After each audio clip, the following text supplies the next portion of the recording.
Hello, everybody. Welcome back to the second session of our online event today.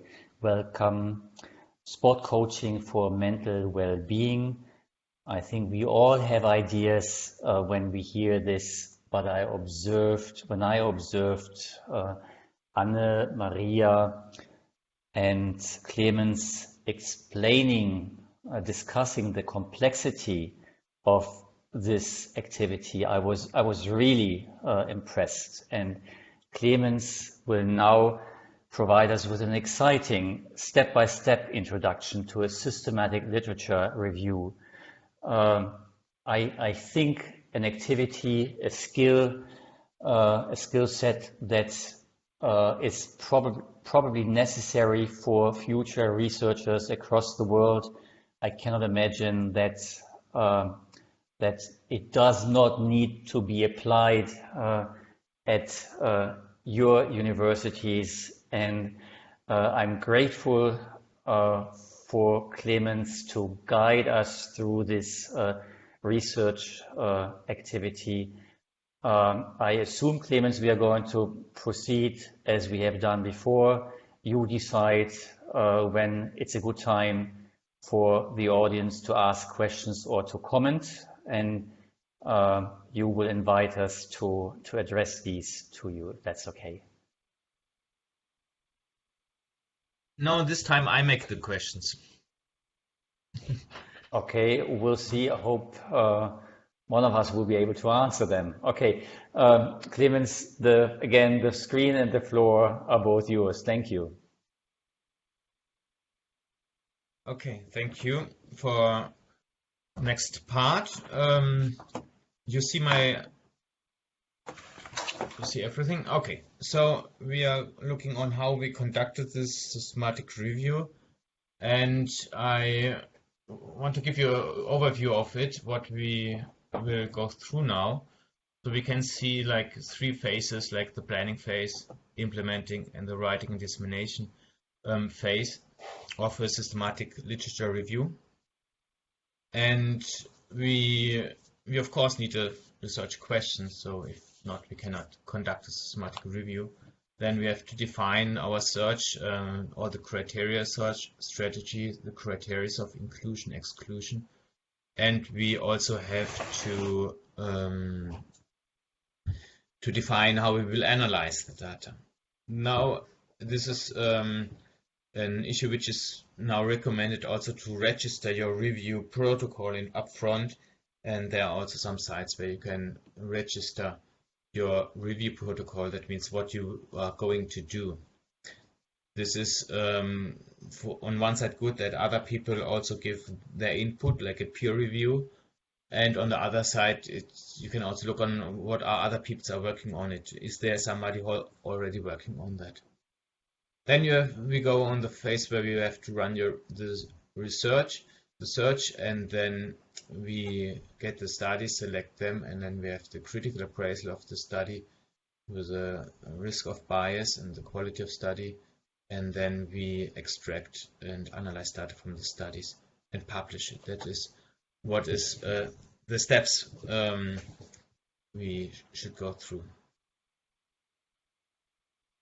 Okay, so we have to think about why we need to have a systematic review on a topic.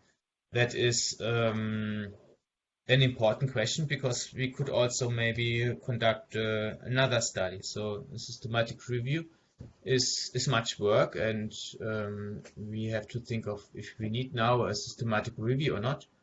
And therefore we should screen first the literature, the databases, for if there is already a systematic review on the topic we want to do.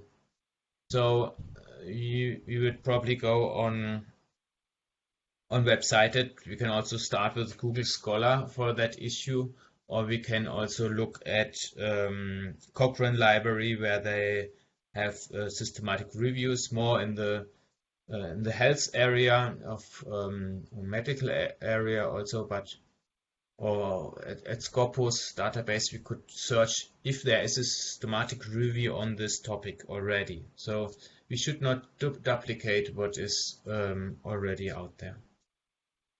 So we have to have a good research question, and I wanted to ask you if you have a research question we should search for. What is a good research question? What is something you think would be interesting to investigate?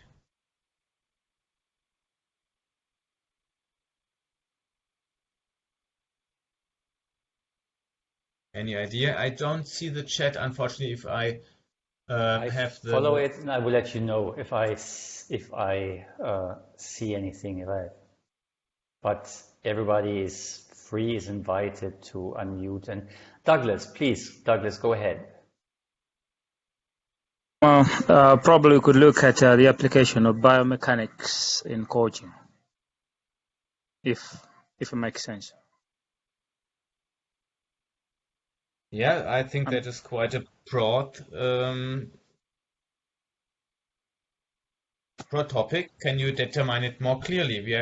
It's a very big research question from my point of view. I'm not an expert in biomechanics, but we have to determine it a little bit more closely. Probably we could look at it from a point of maybe perspective of injury prevention in terms of loading and the methodology.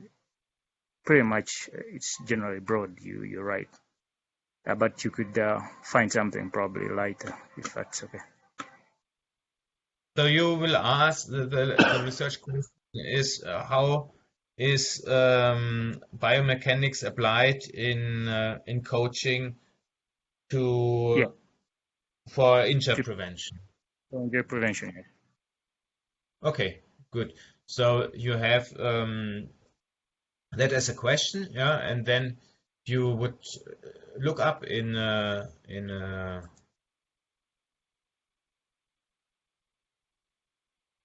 so can you see now my Outlook, my Yes. Explorer? Yes. So you would go in a database, now Web of Science, for example, and you would search for biomechanics. And here we have this and or. If we put in and, then we search. It has to include biomechanics and coaching. Yeah? If we would say now or, that would biomechanics or coaching, that would be no connection between the two. Yeah? And you would say injury prevention, and now you would like to see if the methods is a systematic review, right? No. So then you would have no results in this case. So in this database Web of Sciences, there's no systematic review. Now we can look also the other databases, but we can just now say, okay, there is no review in this field on Clemens, could be this. the spellings. I'm sorry to interrupt, but it could be of the spellings. Injury prevention, I think, is the common term instead of Y, and biomechanics is misspelled as well.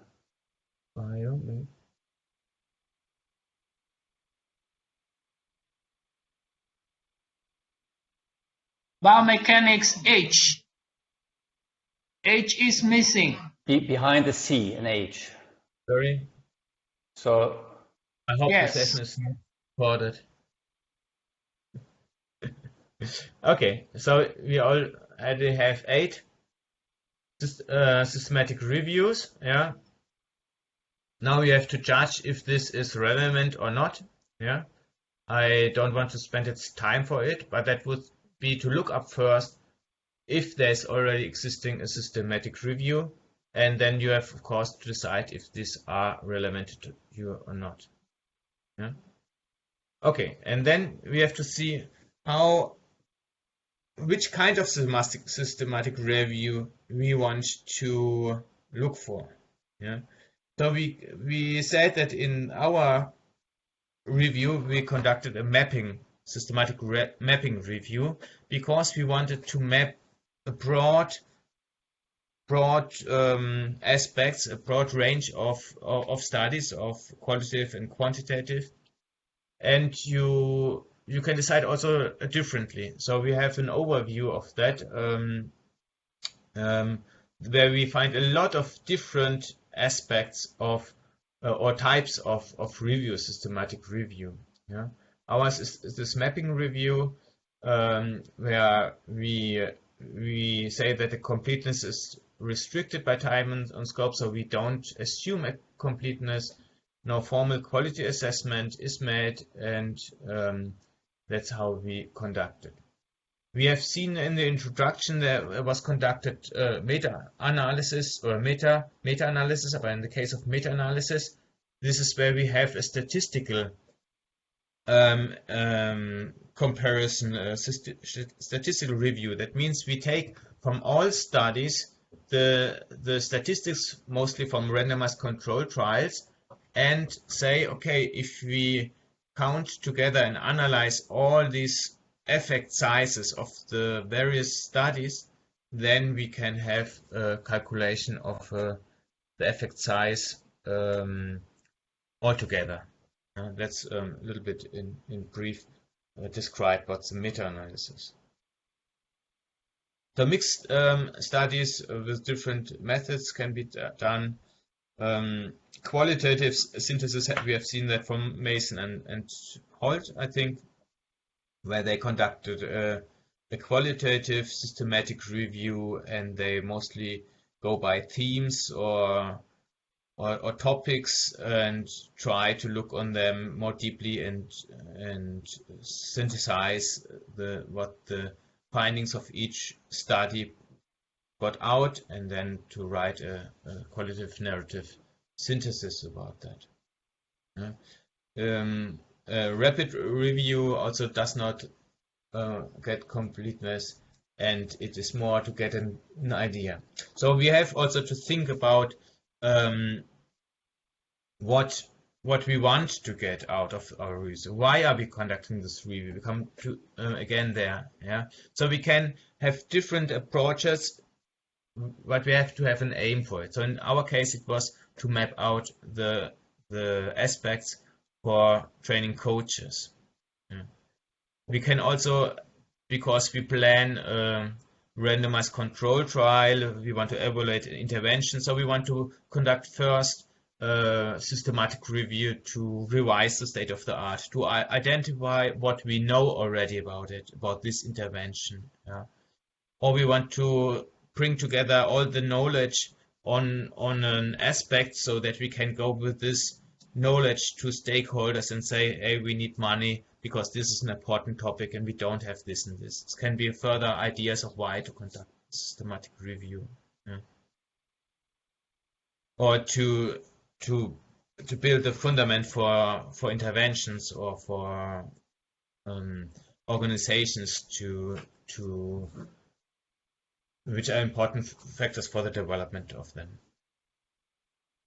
And another thing is definitely also, if you are in the research area, then research field working, that we want to find research gaps. Yeah, so that we say, okay, we know that, but we don't know this one. And that's why we have to conduct this in this study.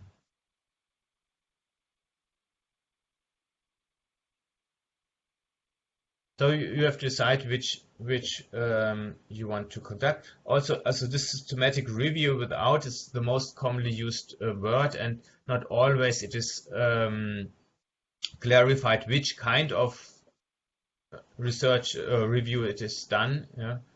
And this systematic review, this is also the methodology we have followed.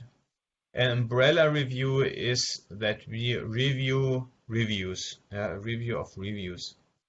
That is, we do if we have in the field various reviews, and now we want to bring them together and say, okay, this intervention was reviewed there, this intervention was reviewed there, let's compare them, yeah, for example. Okay, then we have to define our search strategy. Yeah, we have to make that systematically. So if not, we will start searching and we get one result and then other results. So one option is to use the PICOs. That is the P is for population, intervention, it's the I, the C comparison and outcome, and sometimes we use the S, this study method. So this is how you can, for example, structure your research. Yeah, we have a population. Just as an example, I put the adults with mental disorder. So I put for the adults. Yeah, so this was missing in the biomechanics in coaching injury prevention. The population. It can be grassroots sports, or it can be children or adults. So it must be clarified. Yeah?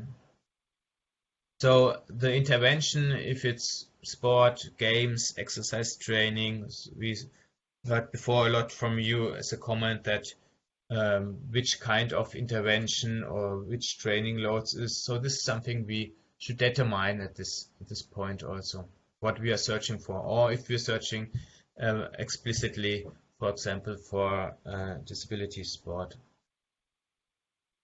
And comparison is mostly then if you have controlled studies. That means that you say you conduct a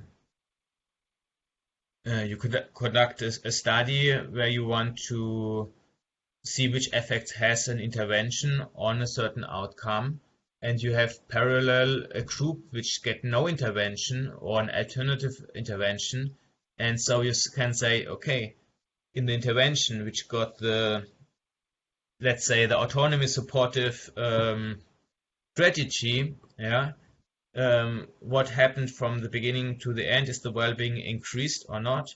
And then we have another group which did not get, the coach did not get capacity building about the autonomy supportive, and compare if there is change in the mental well-being between these two groups. Because if we don't have a control group, we cannot say that it was because of our intervention, the capacity building on autonomy supportive coaching. So if we don't have a control group, we cannot say that this is the reason. So this is why we take in comparisons that, sorry.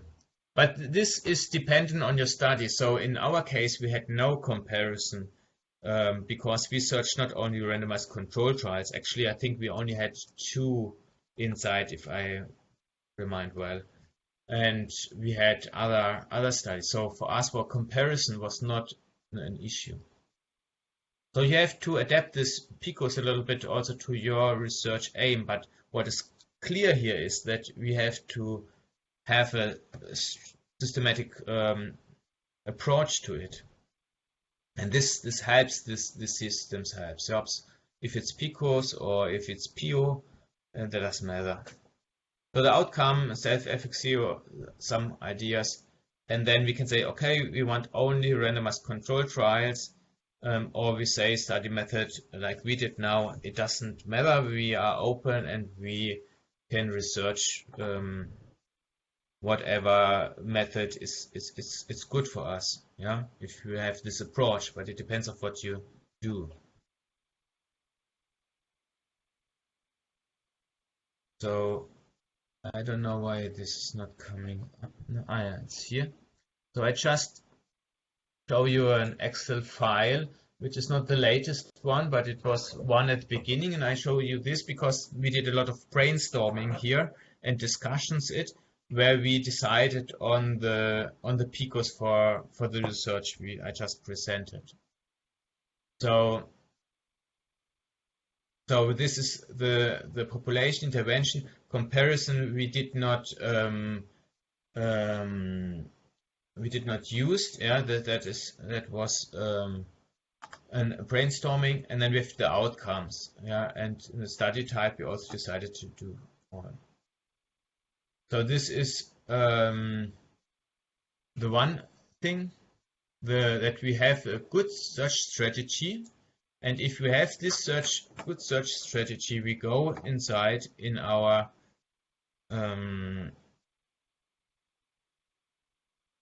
database, yeah, if it's Web of Science or if it's PubMed, yeah, and we can give here inside our search, yeah. And this is the same like before, yeah. Don't forget the age. We can now say, sorry? Sorry. We can now say we search for that, but then we have to see if maybe it's not coaching, so it's about coach, so we can use this asterisko. I don't know how you call that in English, sorry. This sign, yeah. So it is searching for coach, coaches, coaching, and so on, yeah. Or maybe people are using other words, yeah, trainer, or then we take, yeah, and we also can, in some databases, it's different from each database to another. We have to provide, write it like that, yeah, and then we have again injury prevention. If you have two words, we have to put it together. But that's what you have to look up at each database. They have their aspects. Yeah, I just wanted to say here that we have to be careful that we take as most as possible of synonyms of the words. Yeah, so that we can find that. So well-being, mental well-being, psychological well-being, emotional. So that's what we also did in our research. So that's why you saw in this Excel sheet a lot of different examples. So we need to look for these. Good. Then we have our search strategy and select the databases. I just showed you Web of Science, PubMed, we also have Cochrane Library, we have Sportiscus and PsycInfo, Scopus, different databases we can use.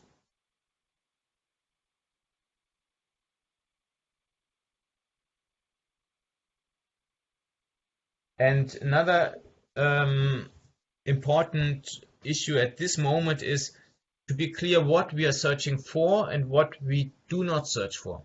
Yeah, this may seem very trivial, but if you conduct a search, or at least it happens to me always, doing a review, is that at the beginning I don't have all clear, and then I search and say, okay, but I haven't thought about this, this, and this. Yeah, so we have tried to be here very careful at this stage that we do very clearly write what are we searching for and what not, because later you have a lot of hits, a lot of studies, and then say, okay, how can I analyze all these studies? Yeah, and therefore we need clear inclusion-exclusion criteria. Yeah, and the best thing is that we also define them and do describe them or give an example, so we have that. And that is also crucial, because the best is if you do not analyze the data on your own.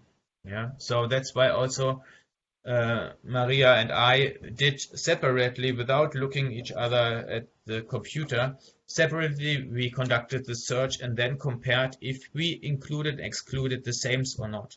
Yeah? And then in the case of that we have different results, we discussed it, or we can also take a third person to it and discuss it.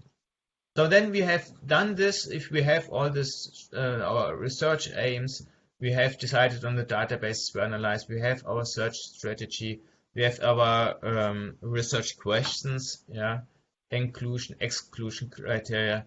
Then we can register our systematic review, for example, at Prospero. That is a way where you can register your review.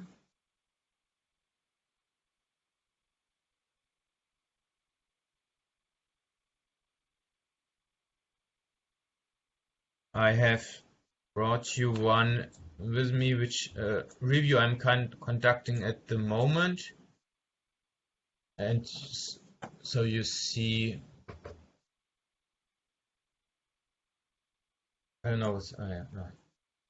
So this is what you have to write inside in the registration. So I'm now working also at the physiotherapy department, and we are conducting an umbrella review there. And so you have to fill out these things where you have to determine also here like participation, intervention, comparison, also the PICO and the PICOs, yeah, where you can put it in. So this is form, you can fill it in, then you submit it, and then you can get feedback from the. But there are also other registration where you can register it. Okay, then you run this search like we did before, and we have. I show you the Excel file. We documented every steps, every search we did.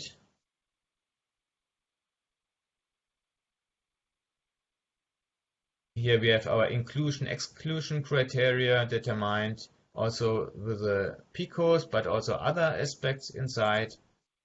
And then we had our search strategy. That was the search strategy we applied in the database. So the first search, so we numbered the searches we did, and we pointed out which records we had at what time and so on.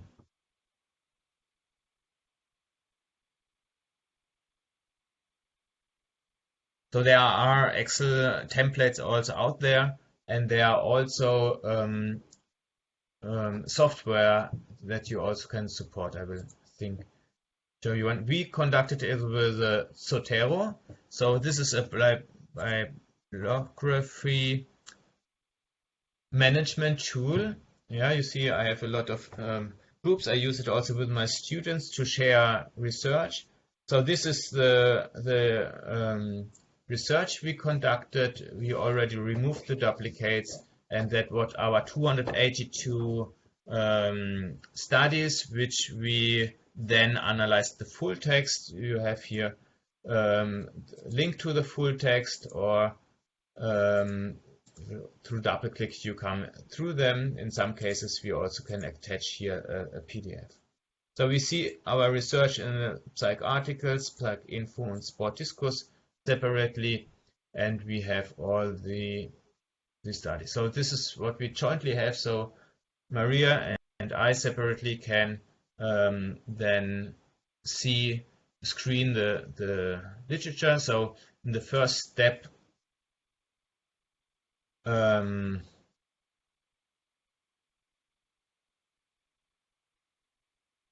sorry, this is the next page. Yeah. So in the first step, you will screen title and abstracts, and then in the second step, the full text screening. So first, you have a lot of hits that are very clear to exclude, and you have others which are quite crucial to analyze more in depth to see if you include them or not.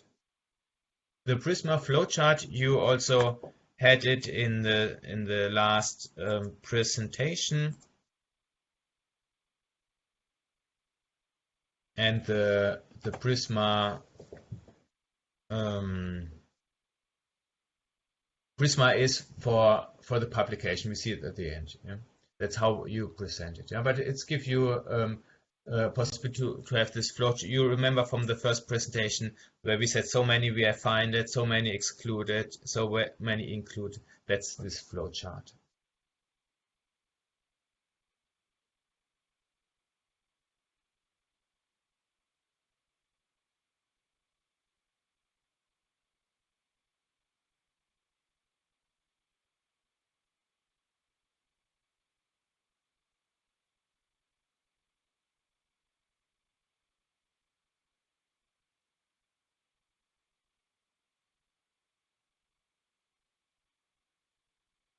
I think we've lost Clemens again to his internet connection.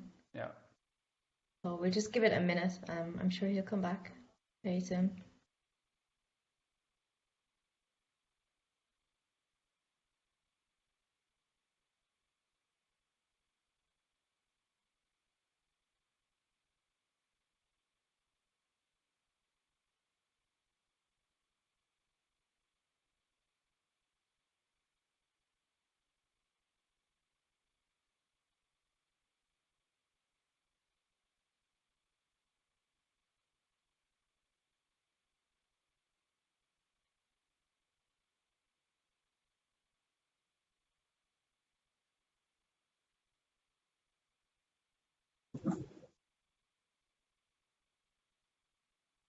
I'm sorry, I apologize.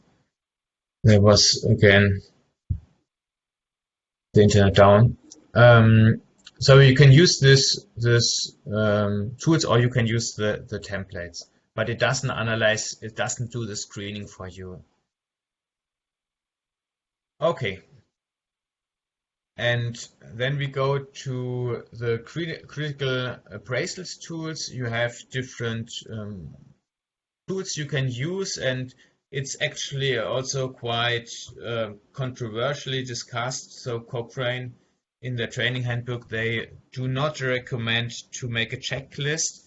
They recommend to analyze the different risk of biases and then say, okay, this has a high level or a middle level or low level of bias in this study. So this bias means that there are factors like, for example, if you don't have a randomization, if you don't have in the quantitative research, if you don't have blinded the participant, if he's in the control group or in the intervention group and so on. This is the biases which are referred to in the Cochrane. And JBI, they have also different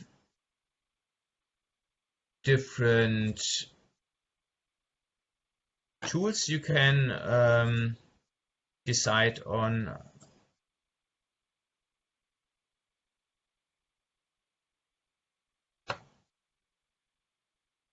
No, sorry, that was not the one. Risk of biases here. So now this is the Cochrane. Sorry,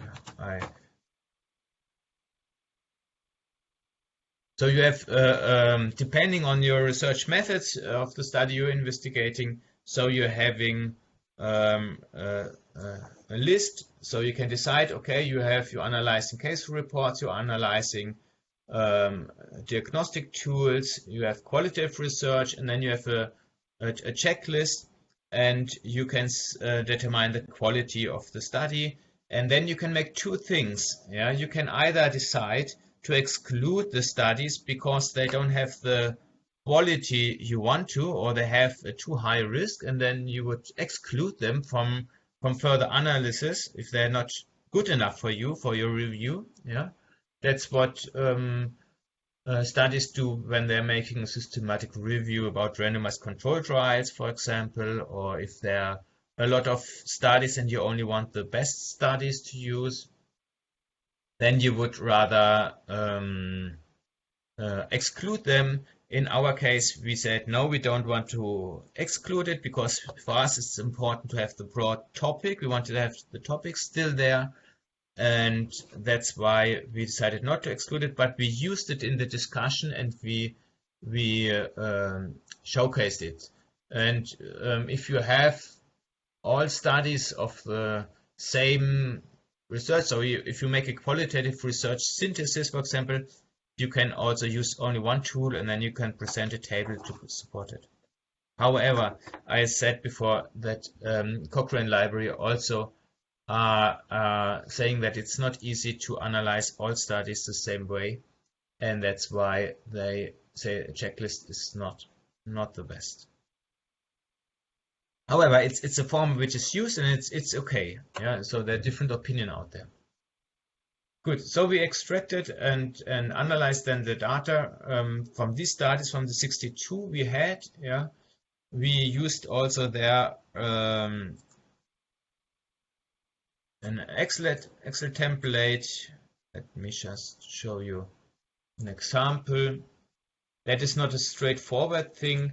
So we also we built several clusters. We had more clusters at the beginning, and then further and further down we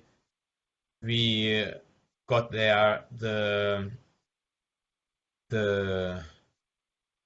clusters which we had at the end, what we wanted to analyze. Yeah? So we used different things, and we had different categories there we analyzed then.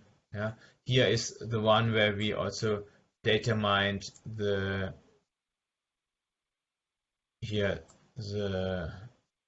aspects, yeah, the various aspects we have. So also be clear about which data you want to extract from the studies, and then structure and map the findings. So you saw the mapping in the last presentation about the coaching antecedents, coaching process, and the coaching outcome.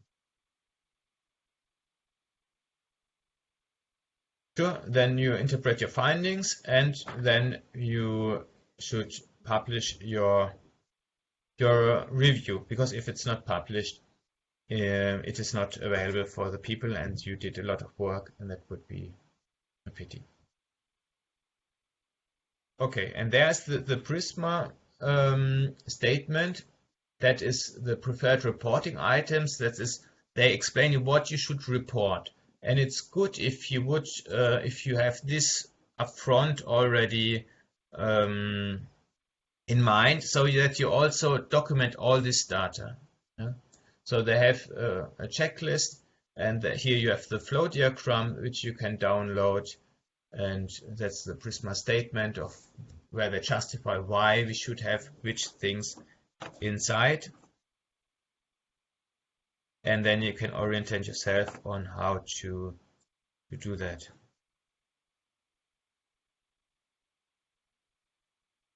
So this is the flowcharts you can use. That's what we also had, and you can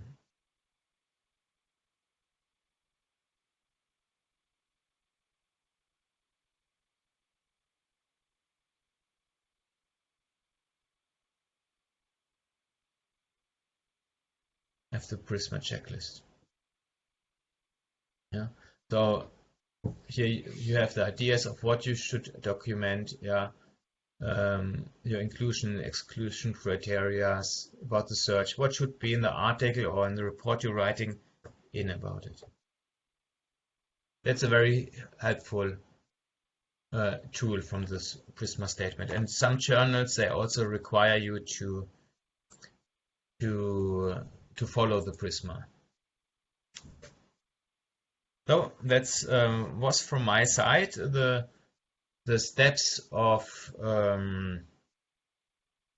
all the steps. I'm coming back to the beginning and to see we have all these steps went through, and I hope you could follow me, and there are much more to say about it, but I think time is off, and I think that should have been here a first introduction to it. Thank you very much, and I'm open for questions and comments. Thank you so much, Clemens. Rachel, as the coordinator of the Spirit Project, I think when Anne presented the findings to you, you had no doubt about the evidence, but